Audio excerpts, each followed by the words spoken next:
What is up? Welcome to the Next Guy Up podcast.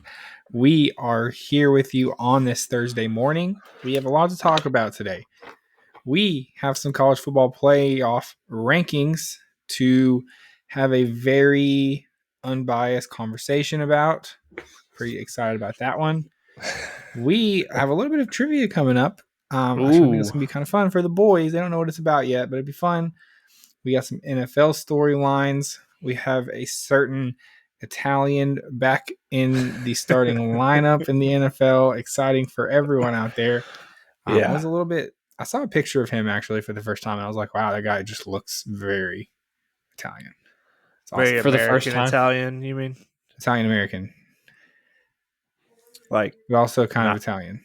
His last name is Devito. What are you talking about? So, what is he not Italian? He's not Italian in heritage enough. I mean, in heritage, yeah, sure. You don't I'm think sure he if we is? did a 23andMe, I probably got some Italian. You don't think he's more Italian than you are? He probably is. His name's Tommy DeVito. Doesn't mean anything. That means a lot. Zach, have you seen his agent? His name is very Irish. Do I go run around talking about being the Lucky Charms man? Maybe you should. Maybe I should. Branding. What, Mason? Tommy DeVito's agent is like famous for looking like a mobster. I didn't know if you exactly. See, it's all part of the brand. He's literally branding himself. What are you? It's an annoying brand. None of these people are a part of the mob. How many fourth string quarterbacks are you excited to see on the field? Not many. Still zero. Still zero. No, James Winston's a backup. He's not a fourth string like Tommy DeVito. Okay. If a team has resorted to fourth string, something electric is going to happen because they're on their absolute last leg. They just don't care anymore. Should we talk about this now? Because they're active. Like, it's just an actively like loud, and we're tanking. That's exactly what they're saying. This is the most competitive tanking market of all time this year. You might as well just have a flashing sign that says we're tanking. This is like the worst year to be tanking. Like, I know it's supposed to be 2 years from now. The generational quarterback. Like, who is it? Because last year you could say Caleb Williams, Drake May had a lot of hype. Jane Daniels was the Heisman. Like, that's three really good quarterbacks. This year it's Shedeur Sanders, who's like ceiling. I think is Tua, which isn't a bad. I'm not trying to like diss Tua. Like, Tua's concussions, pretty good. Right, Tua's fine. Yeah, Tua's a good quarterback, but is that like a guy you're tanking for actively? Like, that's not Joe Burrow. That's not Justin Herbert. We may not even have I saw Joe Burrow's numbers this season. With a 4-7 record. That is one of the most insane stats I've ever seen in my life. Poor guy. I'm holding a Joe Burrow MVP ticket that's not going to cash because the rest of his team is garbage, but his stats are insane. Like, if he was winning right now, he would probably be the favorite, don't you think, Tim? Okay, let's play a quick game. Let's play a quick game. Okay. What is the worst team in the NFL you could put Joe Burrow on and they're instantly a Super Bowl contender? The worst team? His team. His team. Because they're still but they're not Super Bowl contenders. If they go on a win streak, they could get in as a wild card, and you don't want to play them. You think the Bengals are Super Bowl contenders at 4-7? If they were to get in the playoffs, yeah. The worst team to put them on, the Cowboys. You think if Joe Burrow played for the Cowboys, they'd be Super Bowl contenders? Are we talking like at the beginning of the year or right now? Because like some of these teams they're pretty much eliminated. I'm not talking about like this year's, but like let's say the beginning of the year. Yeah. Okay. It's kind of like the Patrick Mahomes Titans. On a college team. Yeah. Titans would legitimately be a Super Bowl contender for Joe Burrow. Wow. At the start of the year with D-Hop. DeAndre Hopkins. Yeah. I just wish our defense was both better. Running back. Sure, offensive line gets a lot of flack, but a lot of those sacks are on Will Levis doing dumb stuff in the pocket. Your offensive line is actually like the left side. Center, left guard, and left tackle are solid. Your right guard's okay. Your right tackle is a revolving door, but that'll get fixed in the offseason. But a lot of the sacks is on Will Levis being dumb. If we were picking a worst team right now, like with the worst record, I would say 49ers. Because they may not even make but if you put him on that team right now, they have a losing record. What is that due to their quarterback position? Is that due to Brock Purdy being no, not that's just good? a lot of injuries, I think. Injuries. Brandon Ayuk, George Kittle's Ron been Jennings out is multiple back. weeks. Yeah. That defense is missing some pieces. I don't They're 5 don't and fault, 5. Yeah, I don't fault Oh, Brock on that. They're good still in the playoffs. The Colts, no. Their defense is bad. Gus Bradley's their defensive coordinator. Yeah, you're looking He's for a a joke. team that has all the pieces except for a quarterback. Yeah. Like the Panthers, it's not going to do anything for the Panthers. Right. They're atrociously bad. The Browns, maybe. They're a pretty solid team. That could be. I mean, they have a pretty good quarterback right now. Some are saying better than Joe Burrow, maybe. Not wrong. Some might say he's having a comeback. I'm gonna stick with the Cowboys. Okay. I think they're just bad. Just bad. Bad. Well, their defense has been giving up a lot of points too. You think the Titans? That's wild. I can take my bias and hate out of it. The Titans are a good team. They're a quarterback away. Wow, legitimately. You hear that? A 2-8. Is that how many? Yeah, 2-8. Quarterback and a head. I don't know about old Mr. Callahan. I don't think he's got it. So this is what we need to do. We need to play Madden and just do franchise mode and put Joe Burrow on every team and sim it. Yeah, sim it. That's all. That's what we got to do. That's our research. All right. We'll get on that. I have to buy Madden, which is a thing. That's fine. Got some free time next week. Yeah, nothing will be going on next week. Yeah, nothing. Taking the week off. Yeah, taking the week off just to be chilling. Nothing really going to be going on. Probably sleeping a lot. Probably. Maybe you should send your other daughter in there that we've talked about before, who doesn't like to sleep. Oh yeah, Macy. You think she can take care of the baby? She's gonna try. I think she was helpful even with Maddie, and they're only 2 years apart. So, and she's very much warmed up to the idea of having a brother now. So we'll see what happens. The first diaper, maybe it'll change that. Yeah, what, Mason? What did you say? No, I was just going to ask, what was the convincing, what was the sentence that was like, oh, maybe a baby brother wouldn't be bad after all? Was it the whole, well, since he's going to be your baby brother, he's not going to have your toys or clothes or? Nope, none of that. It was just the fact that she had the idea that, this was literally it. The moment I knew that she was okay with having a baby brother was she goes, yeah, once he gets big enough, he can go to Macy's beat up class where we learn about beating you up. Because that's her thing. She likes to beat me up. So that's fun. She's like, yeah, I'm really excited for him to get big enough to be able to help me beat you up. I'm like, oh, okay, cool. Build a team of just small children to come over and attack you. There you go. Yeah. She also she said Zach's daughter can also join the class when she's big enough. Let's to go help beat Zach up. So what? No, it's not just me. You're also included in getting beat up as well. There's Zach.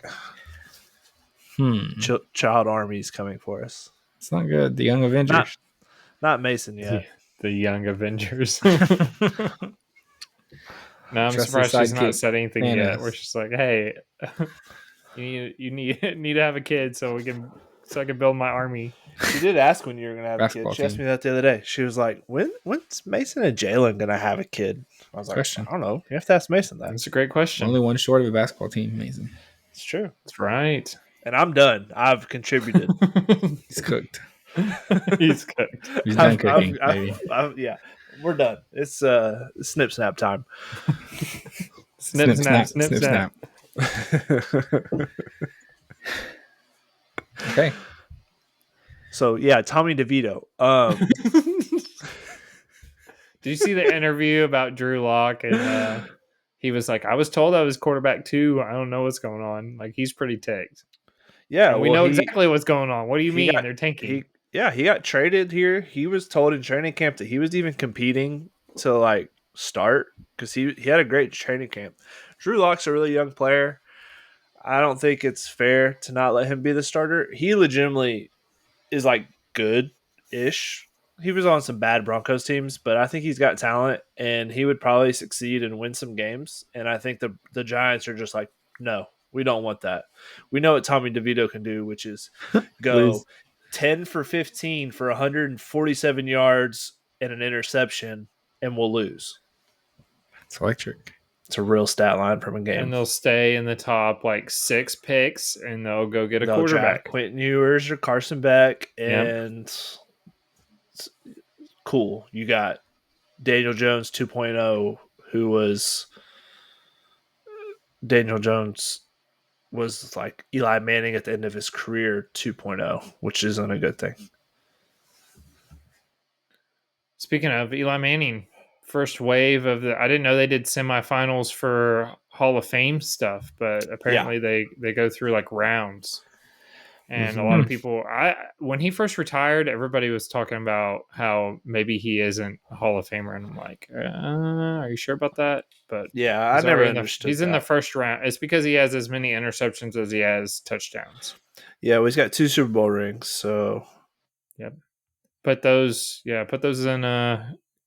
comparison to the interceptions. I think he's a Hall of Famer. Anyways, I wasn't expecting to do Hall of Fame talk on the pod today, but here we are. Hall of Fame talk. Oh, yeah, you said Hall of Fame, so Fred Taylor needs to be in the Hall of Fame. Is he in this round? Yeah. He was a finalist last go around and barely didn't get in. Fred Taylor has significantly better stats than a lot of these, like Sean Alexander. He's ahead of him in almost every stat, and Sean Alexander got in. Also, how many years do you have to be retired until you're in the 5? Until you're 5. Okay, this is crazy to me. I saw Luke Kuechly was on and I was like, I didn't even realize that he's been retired that long. Yeah, because of all the concussions, he had to retire early. But yeah, like Marshawn Lynch gets thrown in there for I'm sorry, Fred Taylor has thousands of yards more than Marshawn Lynch. Not a couple. I didn't say a couple hundred, thousands. Fred Taylor for a decade straight went 1,700 yards for every season. Is Chris Johnson in the Hall of Fame? No, he's not gonna be. He had 2 good seasons. One of them ran for 2,000 yards. This podcast is officially endorsing Fred Taylor for Hall of Fame. Thank you. There's a lot of Jaguar podcasts that do this. So we're the first non-Jags podcast to do it. We're really loud about it on Twitter. Mm-hmm. It's all we have. It's all we have. We're also endorsing Dalton Connect to win Rookie of the Year. Definitely for that. I'm mad at myself. He was plus 800 at the beginning of the season. Now he's at plus 250. I'm mad about it. I think it was more than that. It was more than that because I've got a $5 bet to win 65 on him. Yeah, I was going to say, I thought Zach took it. Zach gave it as a future Friday. I'm pretty sure. It was 1,300 or something. It's pretty good. Well, I'm mad about it. I think me and you, Did you take it before? Yeah, I took it before the season started. I think right when he got drafted. I took. He was at the Lakers. Okay. Reasoning was what? I think me and you were both trying to talk him out of it by saying, "Well, I don't know that he'll start a lot because LeBron doesn't trust rookies and blah blah." LeBron trusts his rookie. Yeah, LeBron trusted that. Yeah, he's all over it. He had some crazy sound bites after the game. If you missed it, he scored about 37. He scored 37 points. He scored 22 in a row. Yep. And while LeBron and AD were on the bench for most of it, and it was a wild showing. He got hot like we know he can. LeBron in the post game was like, I told you, he's like, I'm not surprised. I told you guys I was watching Tennessee all last season. No one believed me. Everybody thought I was lying when I said I was watching Tennessee last season. And then he said, he's like, what do you think your GMs did right by drafting him or something like that? And he said, the other 60 teams effed it up. That was the quote. Which is probably true in hindsight. It was crazy. He went or in regular sight because he's old. We all knew that was true on draft night. Yeah. Him and Klingon hit 9 threes. That was tied for the rookie record. Yeah, he's going to be great in that role of. The times he struggled the most in Tennessee was whenever people could double team him and it was clear that he was the offensive threat. But now he's on an NBA roster with a couple of big stars. He's maybe the third, fourth, fifth scoring option most of the time. I think that he's going to thrive there. He's going to. A lot of people compared him to Klay Thompson in kind of the role he was in, where he was just like he was never the primary scorer, but he was always ready to shoot when he got the ball. So and if he gets hot, he's dangerous. Yeah, he can hit 22 points in a row. So Tinsley, should we do it? Should we welcome? Oh, it's worth it now. He's like plus 250 or something. No, not just that. No, not that. Welcoming Zach to the Laker fandom. Welcome Zach to. Listen, well, I guess mine still probably counts because I was following them. I mean, Kobe and I'm just wherever LeBron goes. That's the team I'm truly a fan of. And unfortunately, I still think team's the Thunder, which I don't care about. Who cares about them? It's the same way there were a lot of people who lived in Tennessee that were fans of the Colts while Peyton was there. Mm-hmm. Yeah, because there was no. I mean, at that time when the Titans had just moved to Tennessee, and a lot of people would rather, especially like in East Tennessee, would rather follow Peyton. It's similar. There's just not an NBA team proximity. So I'll root for Connect, but I'm not going to watch a ton of Lakers games because I just don't care that much. But because you'll have to stay up till 10:30 Eastern time to watch them, just also for it to start. True. Yeah, but no, that was one of the things. When sleep wasn't my number one priority in life, I would get excited because I was like, oh, it's only 10:30. I already got like schoolwork done. I don't have to go to work till 11 o'clock. I get to watch this Lakers game. Not anymore. That's long gone, buddy. Staying up to watch a Lakers game at 10:30. Catch starlights in the morning. That's how it usually rolls. Yeah. So Zach, welcome to the fandom. Yep, thanks. Not a Lakers fan, but I'm a Connect fan. JJ's been doing some good work over there too. It's kind of fun. He's sounds like a Lakers coach. Fan. Which I was just saying it's because JJ is like actually drawing up plays and like coaching and like not just being dumb, which is very similar to like what's going on with Kentucky. I know we haven't done a bunch of college. We haven't done any college basketball yet. There's some fun games starting to get going. There's some more tournaments are starting up soon. Yeah, I think Tennessee plays tomorrow in Bahamas. I've kind of given up on NFL. To be honest, I have my. Why is that? For a rooting interest, interest. I still have some betting stuff, and I'm still keeping track and watching because I am going to make my Chiefs Super Bowl parlay soon. We'll be releasing that to the masses. But college basketball is my best sport for betting, and so it's really about to be fire everywhere. So just make sure you're in the Discord for that. I am up on the season. I forget my record, but it is good so far. I think I'm at like 15-7 or something like that. It's pretty good. Take it. I talked to a hardcore Kentucky fan today. We do some business with some people up in Kentucky, and he was very high on this Kentucky team so far. Yeah, pleasantly surprised. I don't think anyone. Those Kentucky fans are crazy about their basketball, and they're all kind of shocked at how good the team has looked. Did you know that there are only 2 returning players from last year's roster? Like of any count, neither of them even really play very much. Yeah, everyone else is brand new. They've got 4 guys. They're legitimately 4 guys that can beat you. Like any one of them can beat you on any night. Just shooting. Yeah, 3-pointers, raining from everywhere. And their coach comes from the run and gun stuff. That's what he did at BYU. Yeah, and like BYU is a team that like would win a couple of games every year. You're like, oh, whoa, BYU, like that's impressive. Like I can't believe they won that game. And so he might be dangerous as a coach. Kentucky might have found a coach that cares more about coaching than just getting guys drafted in the lottery. So people are saying the fact that they have some players who are over their sophomore year maybe could help the team. Yeah, potentially. A novel concept.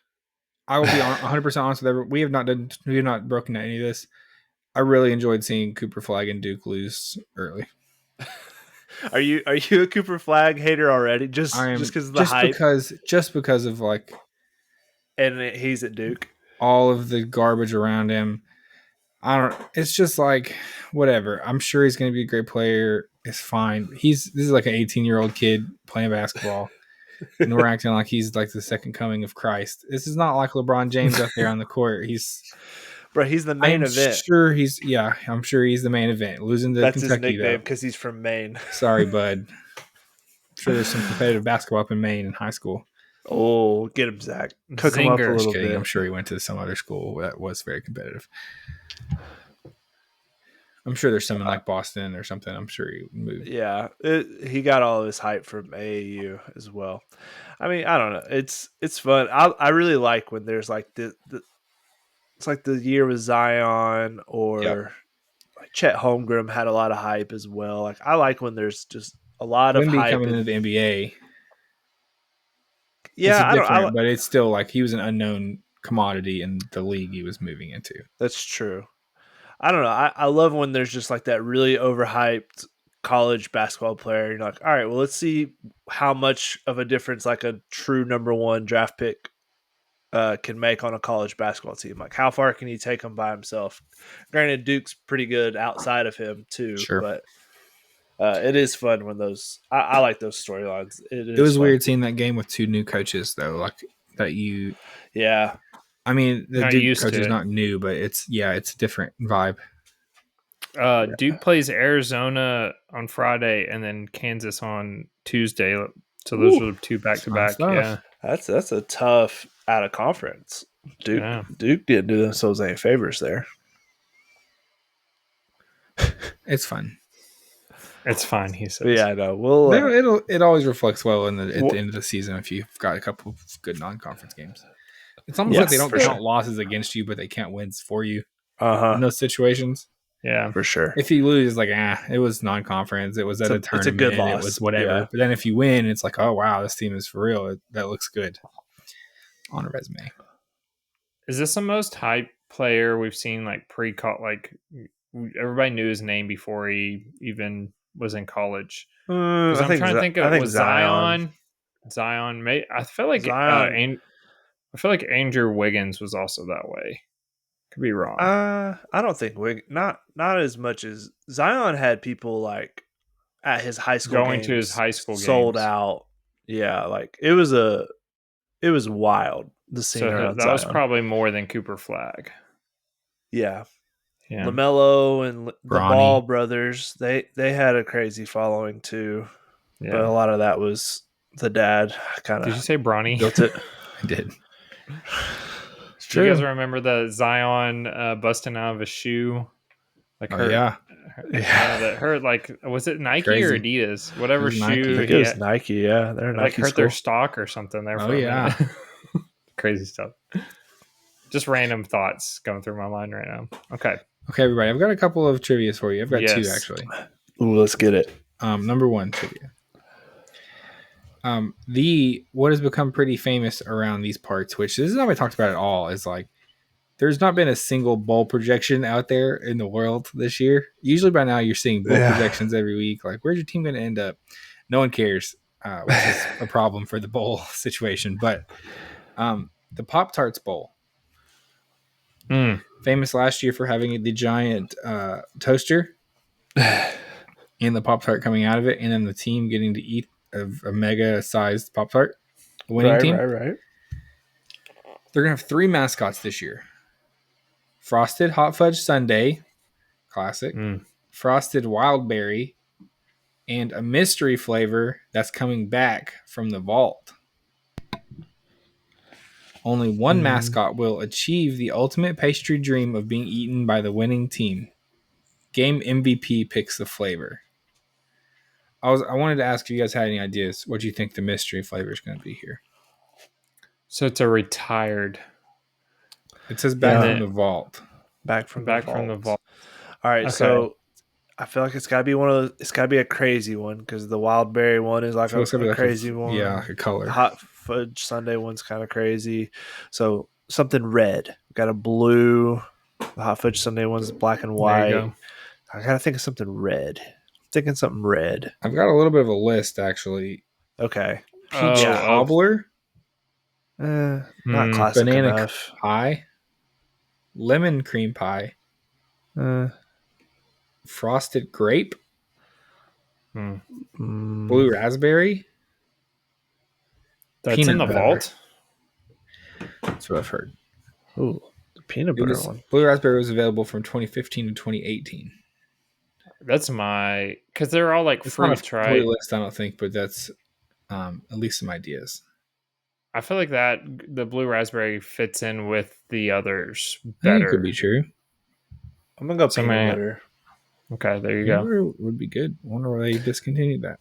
Yeah, I don't ever remember peanut butter Pop-Tart, but I want it. And I What's need it? Okay, we're on another trivia now. This is another press release type. This is a list for both of you. The highest selling game consoles of all time. This is by units sold, so not dollars. So inflation is nothing here. We're strictly talking about how many of them have been sold. All right. Overall, all time. Okay. We're going to take turns and we're going to see how we do. Mason. Tinsley's making a face because I got to pick first. I'm going to go. Do you like I feel like when I you pick can't mess first? this up, right? First one. PlayStation. The original? Oh, I have to like pick a yeah. There's a lot of console. PlayStation game consoles. There's 10 on my list. PlayStation 4. Is there on the list? Number 5. Okay. 117.2 million units sold. That's a lot. Okay. PS4. I feel like I'm PlayStation 2. PlayStation 2 is number 1. That's the 160 million. I had one of those. I should have picked that one. Everyone had one. Yep. It was awesome. It was like, I remember it being like $150 for PlayStation 2. And the games you got were games electric. with it too. I played Madden on it. I mean, it was awesome. Call they of don't Duty, make games like those anymore. But yeah. I remember playing this game called Medal of Honor. I think it came with my PlayStation actually, which is how we got into it. That game, it had the levels, and if you died at any point in the level, you had to start all the way over again. Yeah, it was a very hard game. I remember checkpoints. Playing it like hundreds and hundreds of levels, hundreds of times, and never beating it. And you didn't have like YouTube tutorials then to be like, here's how to beat the level. Yep. You just got to duck here and then wait for this thing. Like that didn't exist, and it was just like. No, you had to like figure it out. Like you got to play it jillion times because you would play like a 20-minute level, get to the very end, and die at the very end, and then have to start all the way back over. Okay, it was no mercy. Yep, it was fun. Games are soft nowadays. Yeah, it was fun. But that was. We grew up in the hard video game streets. That's no joke. And you had to buy a memory card. You did, or if you accidentally didn't have your stuff, you were cooked. Yeah. Or if you didn't say something and someone shut the whole system off and then lost hours of work in Minecraft. This guy. Couldn't imagine. I messed up by not picking PlayStation 2. What was I thinking? What was he thinking? Okay. I'm going to go. Oh, is it my turn again? Yep. Xbox 360. It's number 9. 84 million units. I know, that felt low to me as well. 84 million.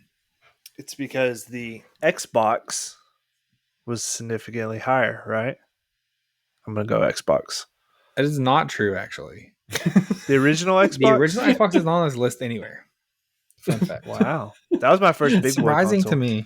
Yeah, that's surprising. That's crazy. It was literally just a big, giant box.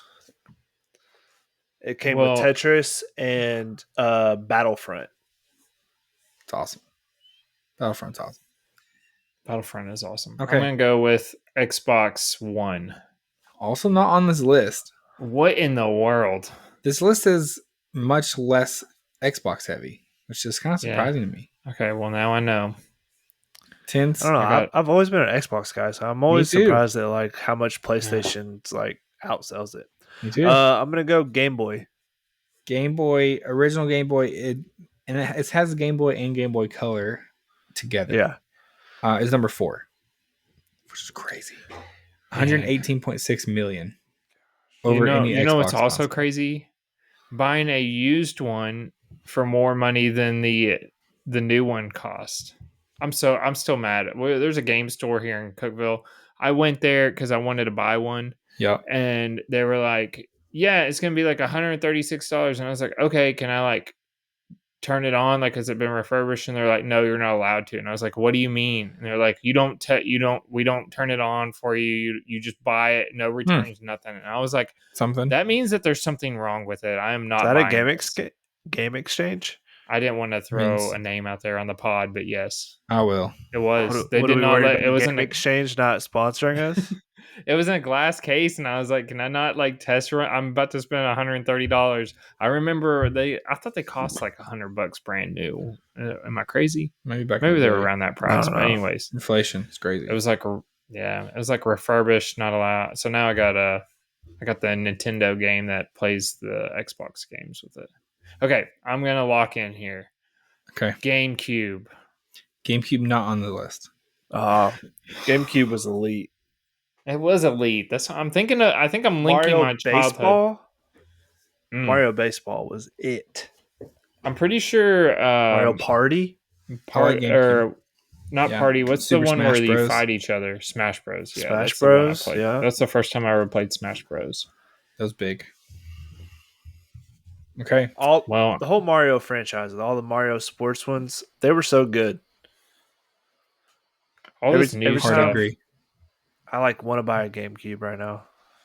Probably costs $500. Yeah, you probably have a really hard time finding one that worked. All right. I'm gonna go with the Nintendo Switch. Number 3, very good. 146 million. I was 2 of those. I've bought one twice. He's definitely got the lead right now. I'm gonna go with Wii. The Wii is on the list. Number 7. 101.6 million units. That was like the huge fad there for a minute. I don't feel like nobody plays a Wii anymore.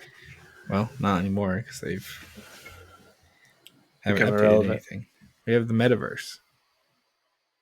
Yeah, an Oculus. The Switch, really, which is basically the same thing as the Wii. Yeah, you can. Everything is a Wii. You can do it with the Wii. You can do it on a Switch now. Like as far as the paddles, they do the same thing.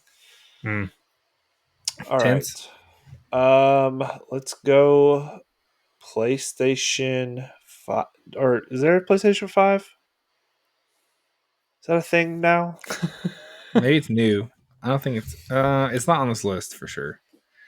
Okay, maybe it's not. Maybe it's not PlayStation 5. I feel like PlayStation 5 is a thing. PS5 is a thing. It's not on this list though. Okay, I will give that. I gave it as an answer. I just didn't know if it went up to 5 yet. I think it has. Yeah, that sounds right. Like when I say PS5, I'm like, yeah, they have that running around. I feel like they're like the $500 ones. They were the big ones that came out that are super expensive. Yeah, that everybody had a hard time getting their hands on. Well, Xbox, not to tip picks here, but Xbox does the same thing. It's like there's the Xbox. There's no more Xbox. Original Xbox 360, Xbox, and then Xbox One. I'm like, what? How many? The naming named the same thing. We have X, Series S, whatever they are. We got not good. We have 5 billion versions out here.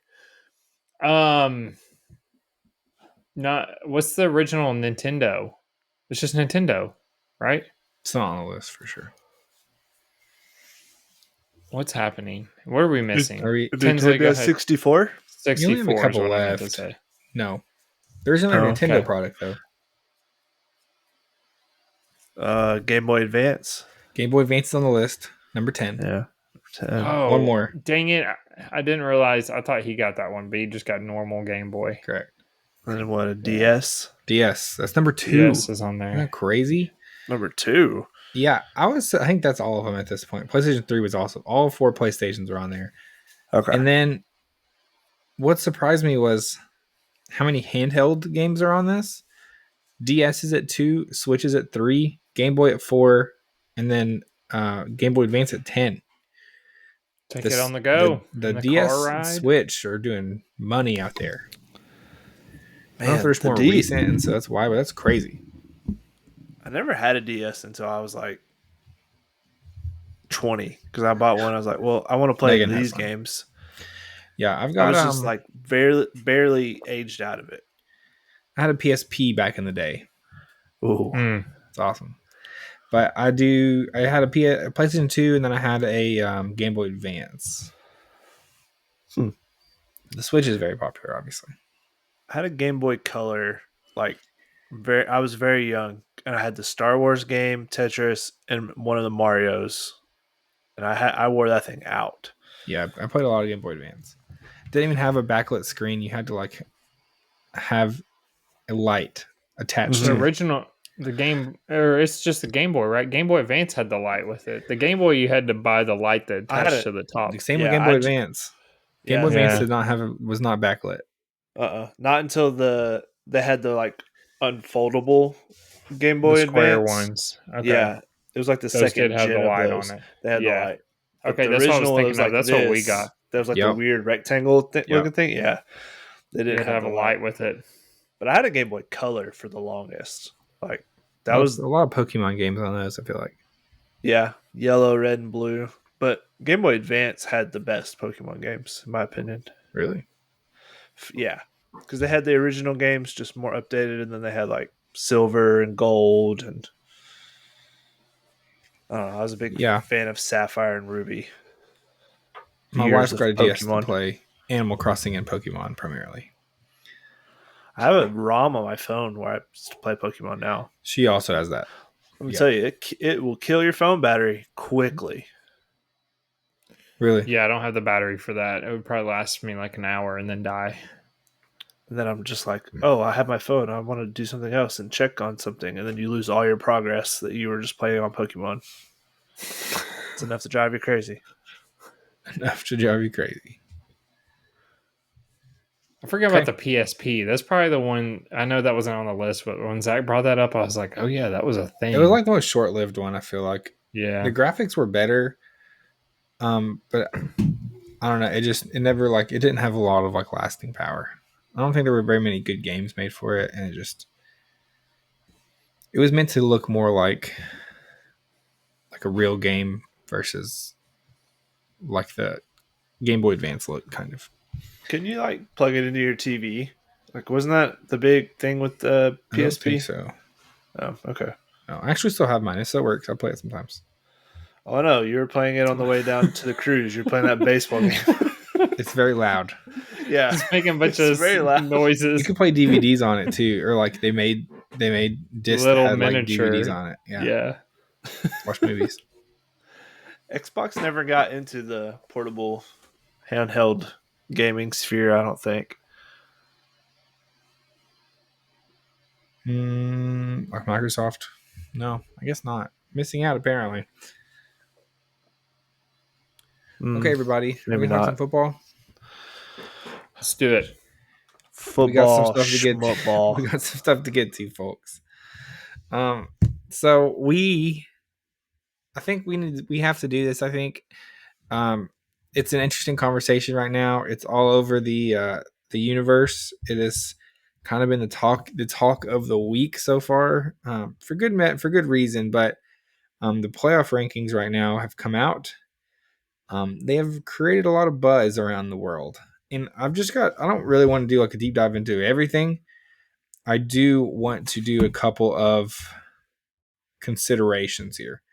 So let's do some quick talking points. 4 of the top 5 teams are Big Ten teams, just for the record. The 6th team is Notre Dame,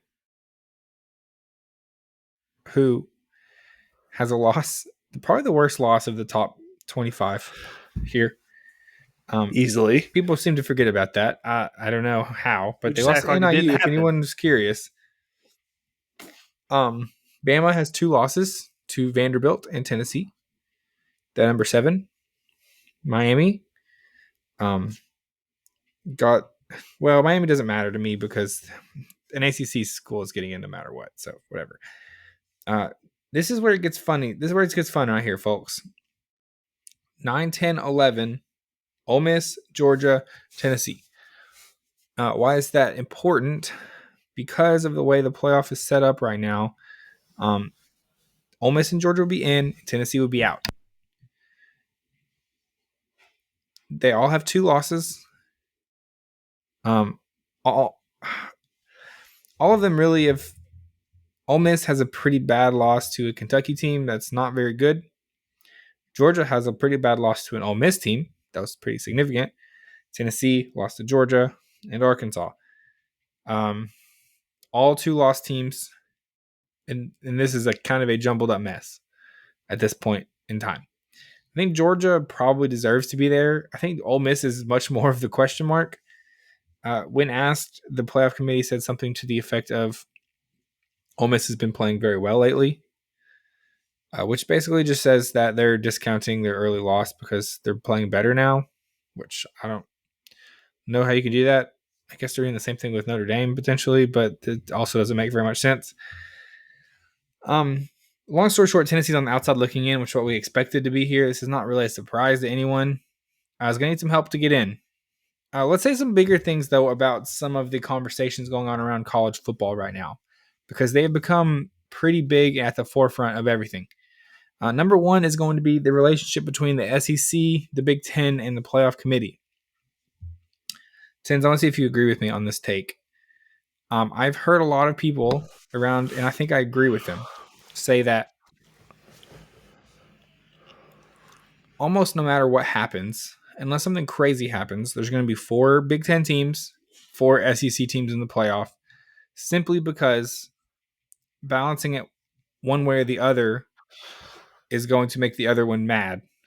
And they're trying to appease both the SEC and Big Ten because there will be a time in the next couple of years where they're going to have an opportunity to remove themselves from the playoff conversation and begin to do a new thing potentially. And they have the power to do it. And so from what I've heard, I think that might be a consideration is the only way both teams can be happy is if they have equal representation in this playoff situation. I think the way that doesn't happen is if Notre Dame loses, obviously, that would open a playoff spot, which definitely would go to a 2-loss SEC team. Mm-hmm. Or, and really the game in question right now, most of all, is this Indiana game. If Indiana loses badly to Ohio State, will the committee be willing to boot out a 1-loss Indiana team in favor of a 2-loss SEC team who has played a much, much tougher schedule? This is the question of the day. Will the committee be willing to do that? I don't know the answer to it. Because I do think they're scared of the Big Ten saying, fine, we're just going to go do our own thing. Do I think the SEC has more leverage? Yes. But when you look at the playoff situation, the entire playoff has been set up in such a way to make sure that the SEC doesn't take over everything. The entire reason they installed this 4 conference championships, get the 4 bye weeks, is so you don't end up in a situation where you get to the Final Four and 3 or 4 of them are SEC teams. They don't want that to happen nationally because it looks really bad for the Big Ten. It looks really bad for the Big 12 and ACC. It's not a good look.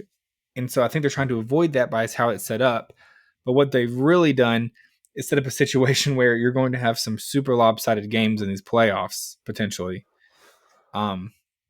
The big one that showed up, and that was pretty glaring on this first, on the actual bracket that they put out, was Ohio State at the 5 seed, getting to play a BYU team in the first round.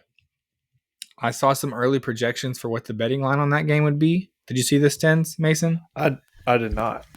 BYU at Ohio State in the first round of the playoffs, 5-12 matchup. Minus 14.5. Minus 21 was the number I saw. Jeez. A BYU team that obviously just lost to Kansas, a 3-6 Kansas. Yeah. But they are the best. They still have the best chance to win that Big 12. I mean, they can also slot a Colorado team in there potentially if Colorado wins out. They might even be an 11 seed at that point. And Arizona State. Or Arizona State, who plays this weekend as well. Plays BYU in a pretty big game. Yeah, all of a sudden, that's a very big game. If Ohio State wins at minus 21, guess who they would be slotted to play in the second round? Boise State. Boise State, who got a first-round bye. Imagine what that line would be. Ohio State against Boise State? Close to 30. I mean, It'd have to be. Oregon versus nuts. Boise State was 17 and a half. Boise State played them like close. that. So, I mean, who knows? Yeah, that's true. That was when Oregon was kind of getting their stuff together still. But these playoffs have created some wild scenarios with these G5 teams and the automatic Big 12 bid in an effort to make things fair. We've essentially just given we're going to give a couple of teams. Now, is there a situation where Boise State comes out and shocks the world? Sure. Like, that could definitely happen. Yeah. Genty could have 300 rushing yards, whatever. Like, we know it could happen. We saw Boise State do it to Oklahoma back when they played in the Fiesta Bowl, and it was, I mean, no one was giving it by Boise State the time of day, and they came out and won. But pretty wild situation where your draw could be huge.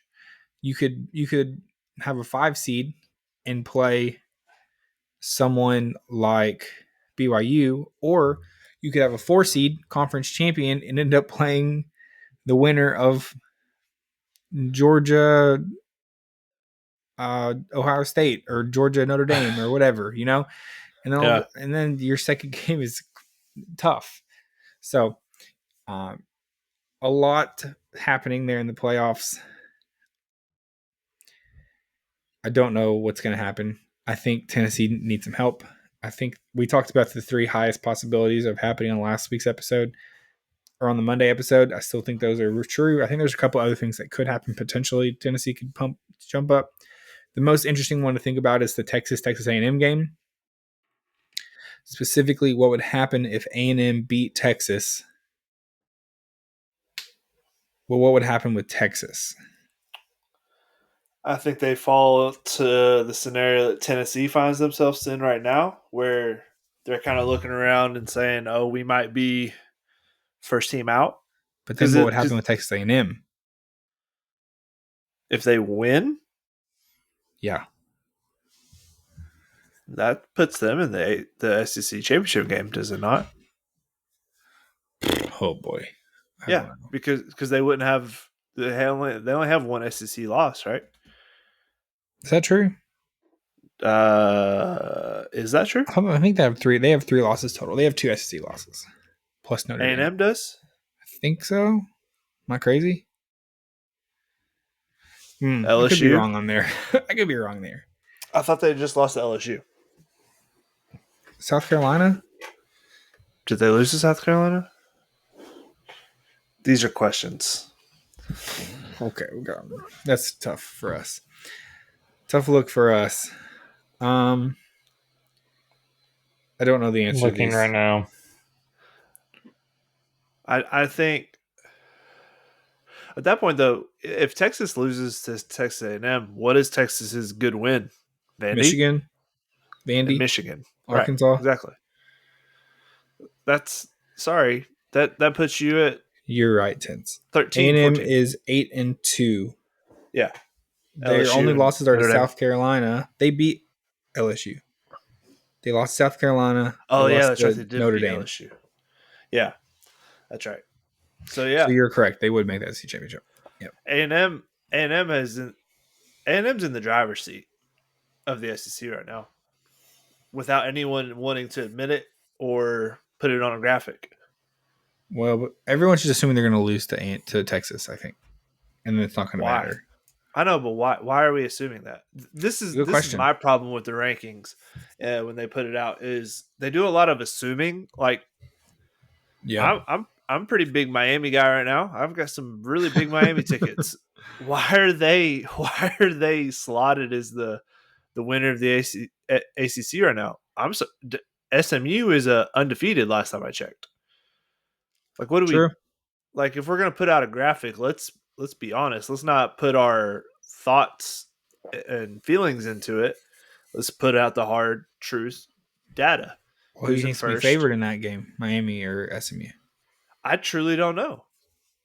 Miami can score with anybody, but SMU is a team like you don't want to play because they play a very different style of football. They're going to run the ball 45 times from all three positions. They're running back, fullback, H-back, whatever position we want to call it, and their quarterback is a very good runner too. So this style of football where like you're not going to get many chances. And Miami seems to always at least turn the ball over at least once, give away one of their chances. They do have 3 losses, in fact. Huh? Miami has 3 losses. Oh. I'll die on that hill. Okay. This guy. So, yeah, interesting stuff happening. It does seem like the playoffs committee is kind of taking some liberties with some games. Now, whenever the final rankings come out, are they just going to throw everything out and just kind of start over and put in whoever they want to? Probably. So they did for Florida State. So I missed the BCS computer. I'll say it. Tim's is going to say it. He just said it. In strength of schedule. It did. It factored it in. And we've got a team like Indiana who, I know their strength of schedule is going to go up because they play Ohio State this weekend. But still, 106th right now. Yeah. You got a lot of 130 teams. 134 teams. There's not. What was the thing you sent? That no team in the SEC is below like 50? Yeah, I don't even think they're below like 35. 30. Yeah, it was something crazy like that. Yep. So, I don't know. At the end of the day, I think the Big Ten, for some reason, gets a lot of favoritism, and I get it because they get a lot of numbers as far as TV deals go. And no one, air quotes, wants to see SEC dominated playoff, but at the end of the day, like, put the best teams in. You have your auto qualifiers. I think what people are afraid of, what the committee's afraid of, is in the past, even with a 4-team playoff, you get a fraud in the playoffs and it's one game and they're out, and it's like, oh well, guess they were frauds, no big deal. Yeah. But with a 12-team and Michigan situation, which is the whole point of a 12-team, is that the best teams are going to make it to the end. And there is a very real reality where your top 4 teams are 3 of them are SEC, and then you have an Oregon or whatever the situation is. But I think there's a real possibility that some teams with 2 losses are going to be there at the end and being like, we told you we were the best teams. Here we are. And your Penn States get blown out, and your Notre Dames get blown out, and your Indianas get blown out in the first round they play. And it's like, so Big Ten was really pretty bad. Why did we cater to them to get 4 teams in? Like Penn State on a neutral field against Alabama. How bad is that going to be? I've seen some lines. Yeah, I think it would be bad. Well, it's not as bad as you. So I saw a couple graphics of. I'll give some credit. I got some graphics from the Josh Pate because he does stuff with FanDuel, and they were giving him some potential lines. And so for the first round, it was like, I think it was. Do you remember what the matchups were? I know it was 3 SEC teams on the road. It was like Bama. I thought it was Bama at Penn State. Yeah, I think that's right. Bama was 1.5 point favorites at Penn State. And then Ole Miss was 1.5 point favorites at Indiana. And Georgia was 1.5 point favorites. No, it was Bama at Notre Dame. Yeah, they were 1.5 point favorites at Notre Dame. And then Georgia was 1.5 point favorites at Penn State. Huh. They were like all 1.5 point games. See, I just don't think that's. But on the road, it's on the road in a playoff environment. So there's some tough environments there. I mean, you're talking about Happy Valley. I'm hammering that. I think probably, yeah. I mean, those are just potential lines, but I'd even take Ole Miss at Indiana. Yeah, I think I'd take that one for sure. I would take it twice, 100 times. Might even sprinkle a third one on there. Okay, I don't know that we need to go over all of the games this week. There are some big ones. Maybe we can just mention it briefly so we can move on and get a little bit of NFL talk here. But let's. Really quickly, I had 4 games that I think have some potential to impact some things. The biggest one, obviously, that's on everyone's radar is Indiana, Ohio State. Indiana, 13. I think it's one between 12 and 13-ish point underdogs at Ohio State. I think Ohio State's gonna beat him by at least 14. So I like Ohio State there. Indiana is rested, coming off a bye week. Ohio State has played 5 straight games, so that's something that definitely could impact this situation. I don't think it's going to matter very much. That's my take. My heart says one thing. My eyeballs and my brain say another. My heart wants it to be Ohio State by a bajillion to help Tennessee out. My eyeballs and my brain tell me this Indiana team is feisty enough that, and this Ohio State team is not as good as everybody wants them to be. Yeah. And I think Indiana is a live dog here. So like Indiana winning this is like worst case scenario for Tennessee. So yeah, I know. So that's where I don't know what to do because Gamblerton says, yeah, you've picked like an underdog each week that you like love and ride with, and I've not in just the parlay, but like just randomly like I had a nice little streak of underdogs going there for a minute, and this feels like one of those spots, to be honest. There you go. It's like a hedge. If it goes one way, an emotional hedge. then Tennessee's in a better spot. If it goes one way, then you win money. Yeah, and so I don't know. I do just think this. I think the coaching advantage goes to Indiana. I think the quarterback advantage goes to Indiana. I saw a take that Indiana should sit Rourke. I saw this too. So they don't end up like Florida State. What in the world? We are cowards. That was Joey Galloway, by the way. You only have one big game the whole season, and you think you should sit your quarterback? That guy's a joke anyway. You'd be automatically kicked out of everything. Yeah. Okay, next up. Quickly, we have Ole Miss, Florida. This one is only important for Tennessee's playoff aspirations. So that's why I included it on the list. Big Florida fans this week if you are a Tennessee fan. So that is your easiest path to these playoffs is Florida to beat Ole Miss. You will be in as far as I'm concerned. Yep. Napier's got the boys fired up. Lagway is a legitimate threat. I need Lagway to go for $400. I said it a couple weeks ago. I said this Ole Miss team is not a team I'm buying the hype, even though I did before the season started. It looked pretty good as of late. This Ole Miss team, I said this Ole Miss team will lose to either Arkansas because this is the week they're playing Arkansas. Right. I said they will lose that game or they will lose at Florida. I'm a man of my word. It's Florida. All right. I love that. 10 point. I think they're 10 points. Or was it more? Yeah. It might be more. It's in the swamp.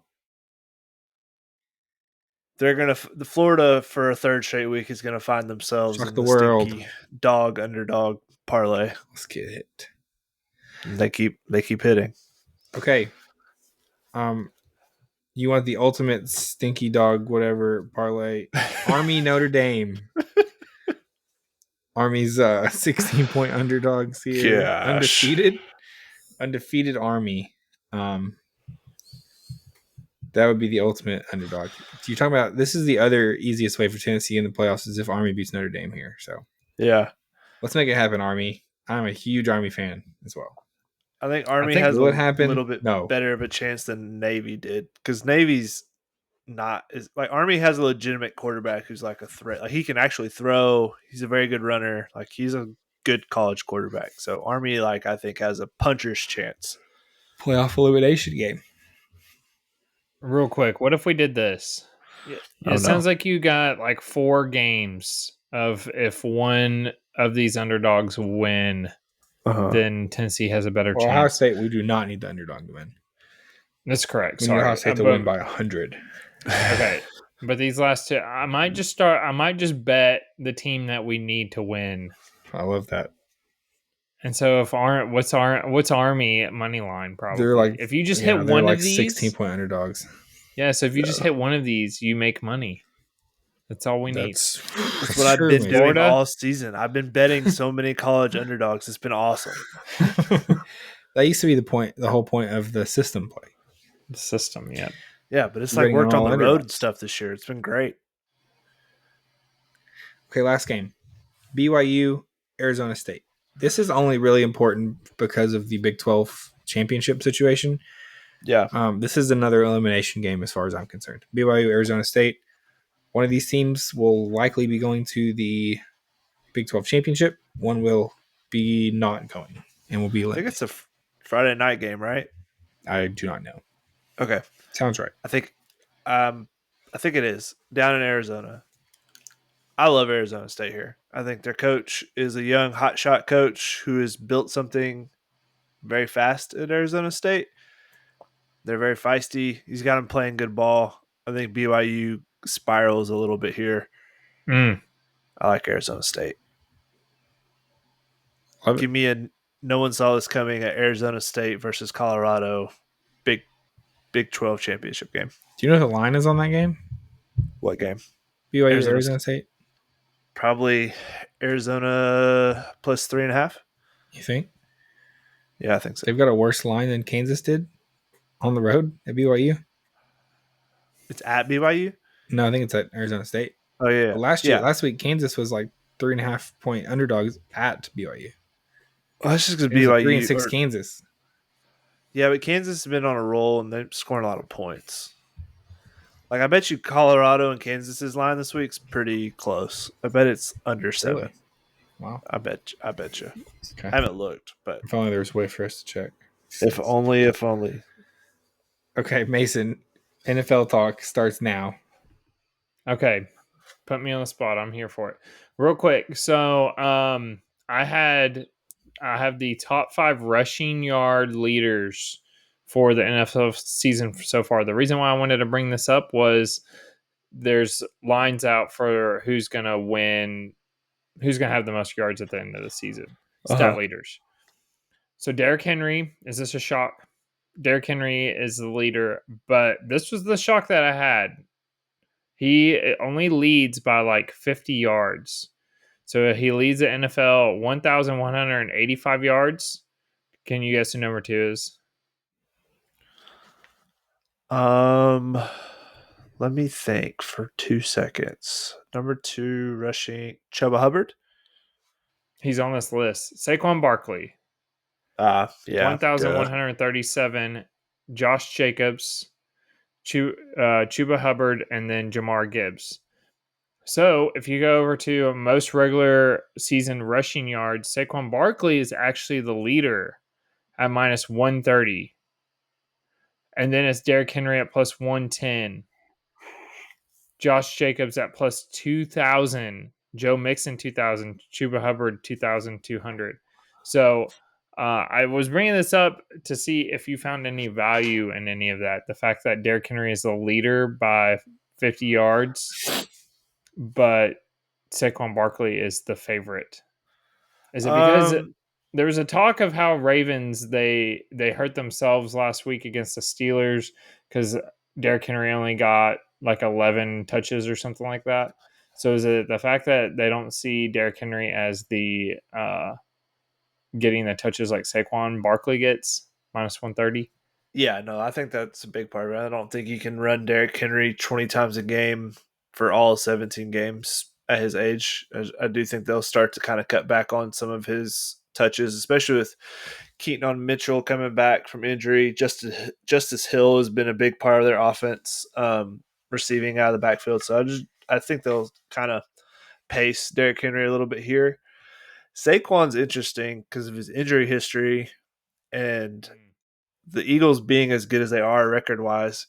They could lock up the East or the NFC East pretty early to where you could see them kind of, and Barkley's already kind of like sat out some quarters where like they've had the game in hand. He's like, no, just let the backups play. I don't have to I'm not trying to pad stats.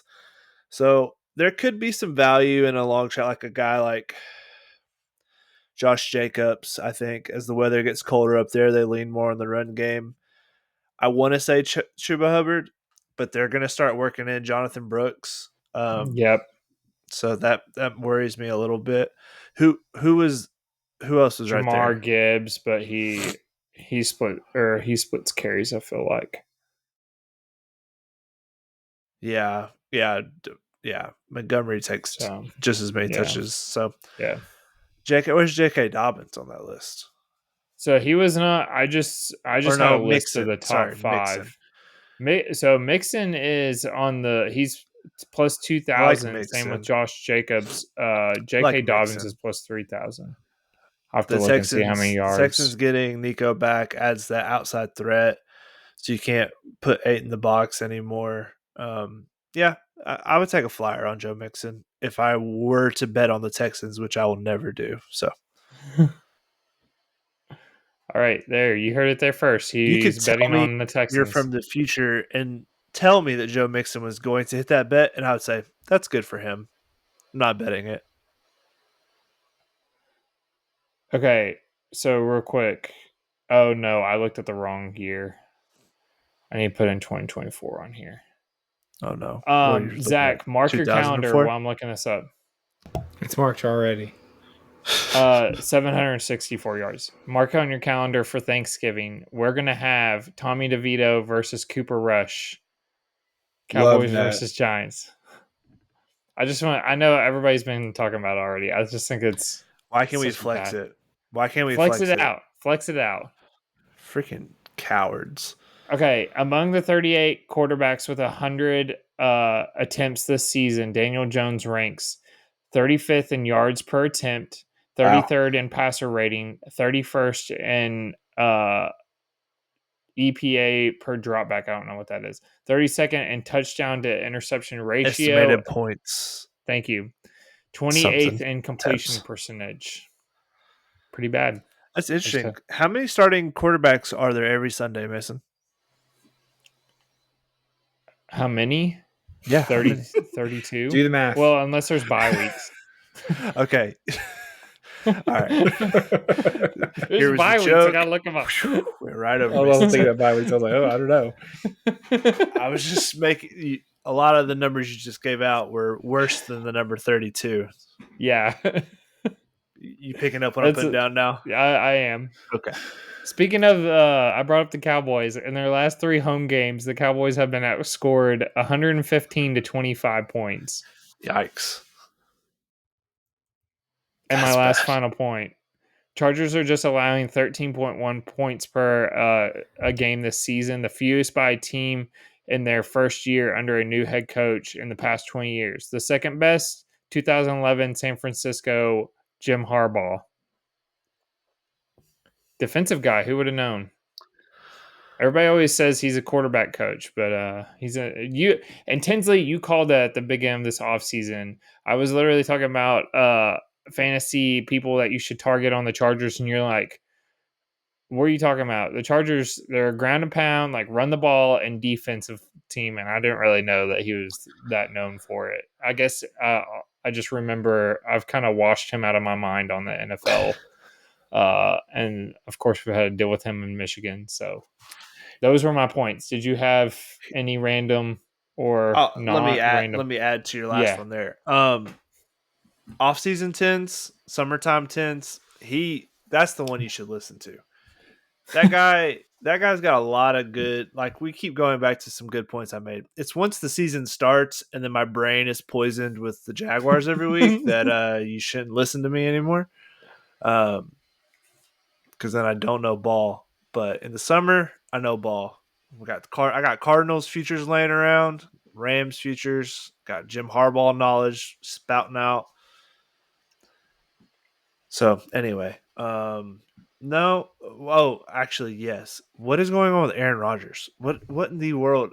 The Jets fire their GM in the middle of the season. That's not a thing you actually ever do because, like, what's the point? You can't hire a new one in the middle of the season, but apparently the owner was like trying to bench Aaron Rodgers after some losses. Like, is he just done? Is anybody going to sign him? So. I really hope so because that means he won't be on the Titans. He's cooked. Zach made it official. He's cooked. What if he came to the Titans? That would kind of be electric. I know we're talking about it some. That would be so electric. I wish for it. Lastly, he has to be better than Will Levis. You probably get him on a good deal right now. True. How much could he possibly be worth? He sucks. Then why would we want him? because there's always potential. That's a new quarterback bump, Mason. We talked about this. Oh my The gosh. new quarterback bump. Also, lastly, and then we'll wrap it up. The tops must be listening to us because we literally talked about trading card or playing card advent calendars. I was looking; they're all already sold out across all platforms, and they were over $300 per an advent calendar. They're baseball. Like $10 a card. Have you guys? They weren't even. It wasn't even per day. I don't think. I think it was like a 12-day one or something. Gross. Wow. Yeah. Sorry. Go ahead. No, you're good. Have you seen this Topps, the Paul Skeens card? So yes, he was like begging for it. Well, it's not been found yet because it's still like, or maybe it has been open. It was just in a. They don't know where it is. It's just this random 1/1 Paul Skeens card. The Pirates. Have you seen this offer? Yeah. So if you haven't, it's like 10 years of season passes, season tickets behind home plate. You get to like go to the park and have a private softball game and just sign jerseys, all this, that, and the other. Would you guys take this deal? Like as Titans fans, like if you were to pull the magical 1/1 Derrick Henry card and the Titans were like, oh, I see what you're doing here. For Like Titans, we're making it our home team. Okay. Because there's nothing they can offer me is worth the amount of money it's going to be worth. They said $500,000, right? Yeah, that Paul Skeens card is worth $500,000. Now, 10 years of season tickets to Tennessee Vols games, I would consider that. No, but also, not for $500,000. That's insanity. Never mind. I was going to say, if you're a business person, then why don't you just take the $500,000 and then you can still just buy tickets for yourself, like what you want, well, and you still have money left over. Getting it to Paul Skeens, and you're doing the right thing. I don't care about none of that. But apparently he wants it this bad. It was the Pirates that wanted it, but he wants it this bad. So Livy Dunn was like, hey, if you give me the card, I'll let you watch a game with me in the press box. So all these people are like chiming in trying to get this card now. It's kind of funny. It almost reminds me of like Willy Wonka and the Chocolate Factory, like the golden ticket or something. Go ahead.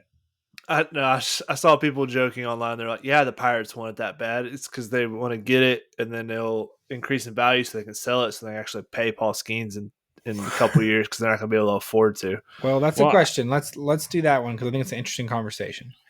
Let's say you pull the card. Yeah. Do you sit on it? It's like gambling. Do you sit on it? Let them bid it out. Do you cash out? A guy like Paul Skeens, you get that sucker graded, and then you sit on it. Because he's the future of baseball. But if he gets injured, a couple Tommy Johns later.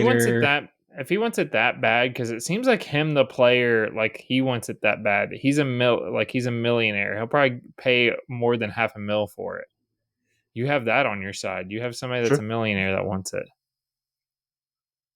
Well, I saw somebody that said, why would I want, he'll probably stay on the team for another like 4 or 5 or 6 years. Why would I want to see, if I like him that much, why would I want to agree to, you said 10 years. I thought it was like 20 or 30, but why would I want that? And then after he leaves the team, then I'm just stuck with season tickets to a really bad baseball team. And I was like, oh, that's a good point too. If you're not a fan, it's not valuable to you at all. I wonder how much the Pirates are not a very good baseball team or popular. Not a big market, yeah. I can't imagine those same season tickets are that expensive. Probably not. But yeah, no, that's fun to think about. You'd be smart to hold on to it. Maybe one of us will pull it. Who knows? They're still looking for that Olympic card that has the Steph Curry NBA and all guys. this. Yeah. People were offering like millions of dollars for that one. It's still out there somewhere. Well, I'm going to Sam's Club tomorrow. Buy all the cards, all the bulk, all Skeens. That'd be insanity. I would sell that so fast. Their heads would spin. That's what you're. They couldn't even offer it to me. They couldn't even get an offer to me fast enough. Where I'm like, oh, I already sold it. It's already gone. Sorry, guys. That's the thing, though. You might not want to sell it. I think Zach's making a point. He sold us the Next Guy podcast for $1.